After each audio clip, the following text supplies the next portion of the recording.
Hold on a second. The National Weather Service in Austin, San Antonio has issued a severe thunderstorm warning for eastern Uvalde County, Bandera County, western Medina County until 10 p.m. Central Standard Time. At 8:50 p.m. Central Standard Time, severe thunderstorms were located along a line extending from near Utopia to 6 miles north of Freetown, moving northeast at 35 miles per hour. Hazard, 60 miles per hour wind gusts and quarter-size hail. Source, radar indicated. Impact, hail damage to vehicles is expected. Expect wind damage to roofs, siding, entries. Locations impacted include Medina, Hondo, Copley, Vanderpool, Sabinal, D'Hanas, and Utopia. For your protection, move to an interior room on the lowest floor of a building. Torrential rainfall is occurring with these storms and may lead to flash flooding. Do not drive your vehicle through flooded roadways.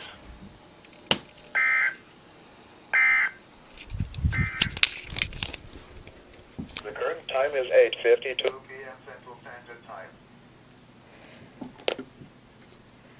Okay. The National Weather Service in Austin, San Antonio has issued a severe thunderstorm warning for northwest Oops.